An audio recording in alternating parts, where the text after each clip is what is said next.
I hope I got the angles right. We're just getting out of work.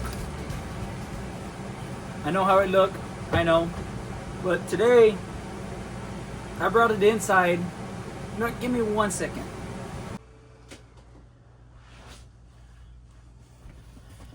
I'm sorry, hopefully that's a lot better. Where was I? We're just getting out of work. We're in the trailer because it was just a little too windy outside. And this ain't a day 3 of the push-up video.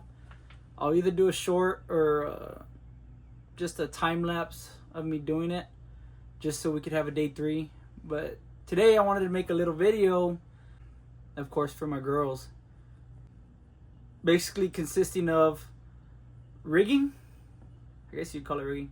Anyway, today I was reminded of a tool, I guess you could say, that's used in rigging. Well, not so much industrial rigging. It's actually, I have never seen it. My father never seen it. He's 25 years in the industry, in the refining industry. He's never seen it. It's mainly used in towing and recovery, or even sometimes arborists use it.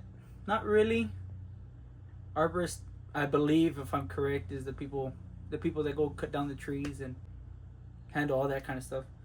Anyway, today I wanted to show y'all what's called a soft shackle. I made this one at work just for a visual. We're gonna go ahead and make one here in a second, but just for a visual, I was able to make one at work.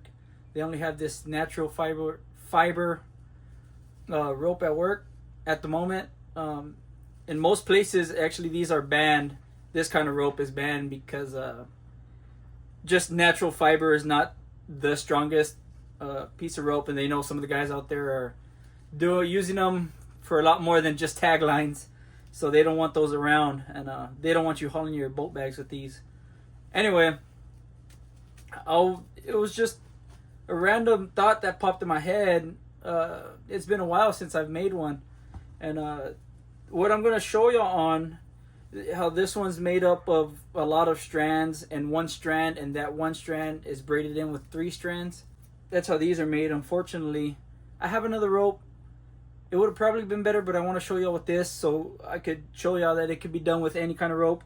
So I have 2 different varieties of braid, not of size, the diameter, almost the same length, but different size diameters, different weave. This is comprised of many different strands, very heavily braided in there. Anyway, we're gonna go ahead and make one, and I'll talk a little bit about it as we're making one. To show you what it's comprised of, there's a knot on one end. This is gonna be, this is basically the deadbolt of a lock. The deadbolt equivalent. The knot on this end. Then a strand of rope, and then this is going to be your lock. This is what's going to be holding your knot. Feel free to do more research into it. I don't exactly know who came up with the idea of having these shackles. It's a very simple concept. The knot gets stuck in the loop. The loop's very tapered, and you could pull very vast amount of weight with just this. Actually, I'll probably keep this in the toolbox just in case. So we could go ahead and make one here. What you want to do, feel free to pause the video, go get your piece of rope, and do it along with me. I'll try to get close. Hopefully the angles are good. The camera's the other way. When I posted the video yesterday, I've noticed it was the video where you could tell it was being recorded by the phone. So I turned it over. Hopefully I got it. And but I faced it away so I could be close, but it could be zoomed out, if that makes sense. Anyway, we'll go ahead and make it, and then I'll give you some backstory. You just want to grab either end. Does not matter. You're gonna mess with both ends. One end, you're going to use as the ball. Now, many different people are going to say many different things. How to make the ball on this end. It does not matter. Well, it does, because you don't want something that slips. But whatever works, literally whatever works. Some people will tell you, oh, only a monkey fist would work. A monkey fist is a knot that just basically making a ball, and it looks like a monkey's fist curled up. Anyway, they say only that will work, or only 3 square knots will work, or 7, your lucky number, or whatever. Do it however you want. I'm going to show you how I do it. Doesn't matter which way you grab it. I'm going to grab it with my left hand. For you, it looks like the right hand, I guess. What I'm going to do, I'm going to do 1 loop, 2 loop. You can do 3, 4, 5. I'm doing 2, just to keep the knot relatively small. And then, after I do my 2 loops, literally 1 loop, 2 loop, I'm gonna, the loops are like this right now. I'm gonna throw it over and inside once and twice. That's how I'm gonna do it. Now all we gotta do is just tighten everything up. Just start tightening everything up, and it's gonna start shaping up. Like you see, you just want to start tightening, get everything nice and tight. Everything nice and tight, and look, literally have a ball, and that's gonna work. I'll show you. It looks a little small, but I'll show you it's gonna work. And you can take a lighter or a knife, depending how old you are, of course. My girls, don't go grabbing knives or a lighter and go do it by yourself. Ask mama for help. But this little tail end ain't gonna do nothing. Really, the general rule of thumb is you want this ball either 2 or 3 times bigger, thicker than the actual size of the rope. Good rule of thumb. A rule of thumb I made up. There's probably something more serious somewhere else where the soft shackle manufacturers made specific specifications on. I don't even think you can make them yourself. And this is one of the things I wanted to say. I know I'm veering off track, but I just wanted to say this. Don't go use them or take them to work. I only made that one at work because we had a little bit of downtime at work today. And not for instance, but if I would have used that at work, they would fire me, because you cannot make your own tools. And then especially rigging, that if you put something on the line and could potentially threaten somebody's life, meaning it could fail, that could fall back on me, and then I'll be in a lot of trouble. So don't go trusting nobody's life with it. I'm not telling you to go take it to work, but I'm also not telling you that it's not a very valuable skill. If I'm stuck in the woods and all I have is a piece of rope, and say my 4-wheeler or my dirt bike or whatever y'all like to ride gets thrown in the ditch or stuck, and you're lucky enough to pack a rope, but you have no knowledge of rigging, this soft shackle is going to go around a base of a stump or anything, and it's a good anchor point. A little bit of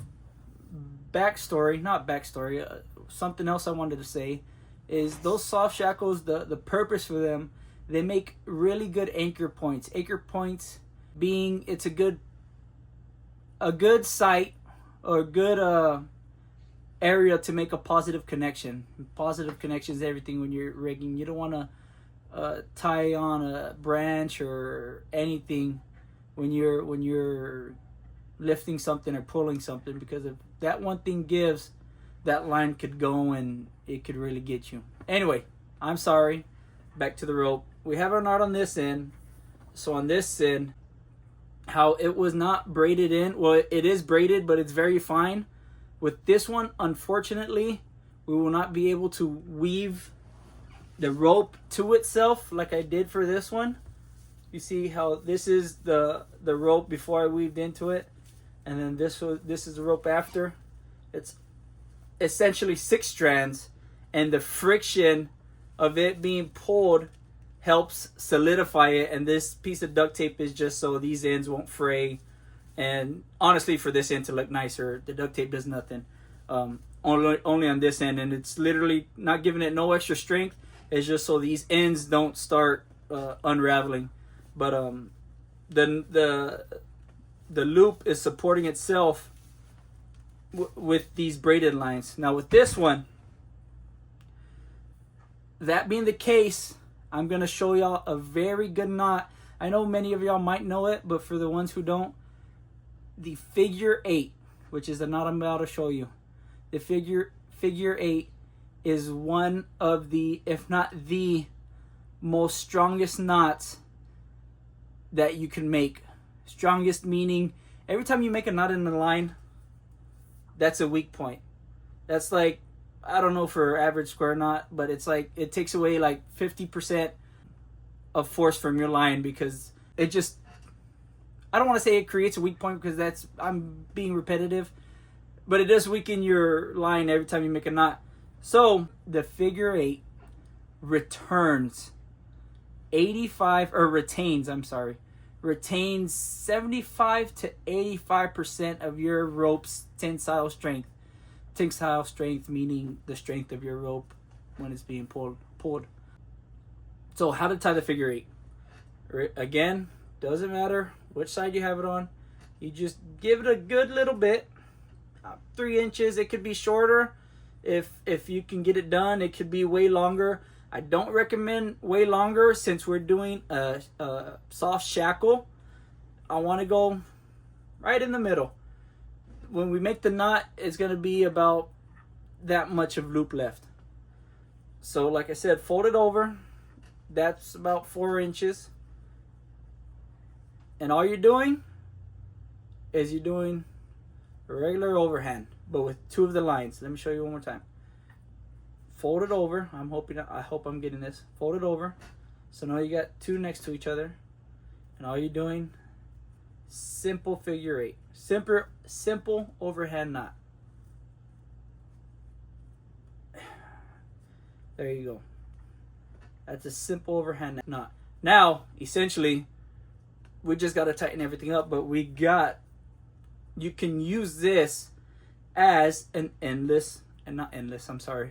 I got a lot of rigging knowledge in my head, and it just wants to come out all at once. I get very excited talking about rigging. Even with my coworkers, I always try to show them something new. I might not know everything, but I love to share what I know, especially with my girls, because they love to learn. So once you made that, you got your loop, you got your knot, this soft shackle is done. To test it out, we'll shoot it through the loop. And you want your line to favor the front end. And this, how you just made a loop, you got to kind of teach it. Teach it, it's going to be very narrow. And there you go. Not the prettiest thing in the world. You could tidy it up, cut that, put some glue, and you don't have to. Like I said, this will get you out of a bind. How I said it was used in towing and recovery. Not all the time can you put a hard shackle or a whole sling through the rims of your tires, because really that's where the people who tow grab it from. When your car is 20 feet down in a ditch, there's really no place to grab it from that is structurally sound that will keep the car intact. You open the door, grab it by the door, you're going to rip that door off. So, like I said, somebody came up with the idea. Take a rope, put a loop, put a knot, and what the towing and recovery people do, they fish it through the holes in the rims, tie it back to each other. So now you got a good anchor point. Your rim's over here. You got a good anchor point. They'll take their winch, hook on, and pull the car out of there. And like I said, very useful knot. Sometimes when we go camping, not only do I have a lot of rope, this kind of rope actually, very strong, I could find a link, I'll show you, for this kind of rope, because this ain't your average just paracord or your average hilo, they call it in Spanish, is basically the rope they use to lay out lines for construction work. Paracord would be very nice as well. A little expensive because of the whole stigma around it. Oh, it's a hunting accessory, or it's a... People popularized it, so other people made a lot of money off of it. Anyway, whatever rope, like I said, I have it in my backpack when we go camping, and I haven't had to use it yet. I have used it for hanging piñatas at my girl's party from a tree. You put this in the tree, you put your pulley over here, then you run your rope. I have used it, not for, thank God, not for any dangerous situation, but it's a very useful skill to have. Girls, I hope you enjoyed the video. I hope everybody else enjoyed the video. If I missed something, if I gave you wrong information, let me know. If y'all be interested in more rigging tips, maybe even some rigging videos, who knows, maybe we'll get a call one day and somebody actually has a bike or something down the cliff, like the big channels that Diesel Dave does. I don't nitpick, but I always wanted to do what they do, and I feel like me making these videos will help us get there, because from your support, your knowledge, we can all enjoy these videos together, but basically we can do more. All y'all gotta do is like the video. Y'all don't have to give no money. Literally just like the video, share the video, get more people to watch it, and just from your views alone, from what I've seen, never experienced it, from what I've seen, it will put us in a good position where we could not only help, but in the future possibly give back, and hopefully make some content y'all enjoy. Maybe we could actually pay somebody to come out here and help us record some videos instead of me propping up my phone and just making them. And like I said I think I said it in the last video, if you ever thought about doing anything like this, I mean, I say it was because of the wind. If me and you, if I'm being honest, there's a lot of people outside. I couldn't find a place to set up, but the wind was a big factor. I set it up in a couple of spots where there weren't people. Press play, press pause, and there's people there. I mean, there's a lot of wind, so I did come inside because of the wind. But if y'all ever wanted to do something, even reach out, please, and maybe we can make a video together. Maybe you got more knowledge than me. Maybe I got more knowledge than you. Like I said, I love to share and I love to learn even more. Well, I guess that's it for me. Thank you, and y'all guys have a blessed day.